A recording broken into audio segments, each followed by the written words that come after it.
9 preman, pasang badan, polisi kini buru bos preman berkuncir bubarkan diskusi FTA. Pembubaran diskusi Forum Tanah Air, FTA, masih terus diselidiki polisi.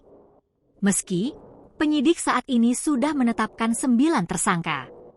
Jumlah tersebut kemungkinan besar bisa bertambah mengingat ke-9 tersangka masih terus diinterogasi. Kabid Humas Polda Metro Jaya, Kombes Ade Arisyam, mengatakan pihaknya masih terus mengusut dalang dibalik aksi anarkis para tersangka. Saat gelar perkara di Polda Metro Jaya pada Senin, 7 Oktober 2024, penyidik telah membeberkan peran ke-9 tersangka.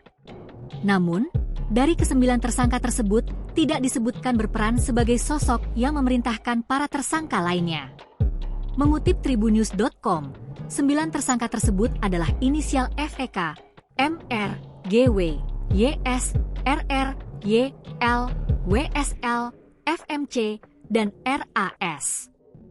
Beberapa jam pasca kejadian, Polda Metro Jaya telah menangkap 5 orang terkait kasus pembubaran diskusi FTA itu. 2 diantaranya jadi tersangka dengan dijerat pasal penganiayaan dan perusakan. Kombes Ade mengatakan YS berperan merusak barang sementara, RR ditangkap lantaran memukul petugas keamanan. 4 tersangka lainnya inisial YL berperan merusak atau menarik banner dan merusak meja dengan menggunakan stand mic. Kemudian, WSL berperan merusak dan menarik banner dan tiang layar proyektor. Lalu, FMC berperan merusak dan menarik layar proyektor dan RAS berperan merusak properti.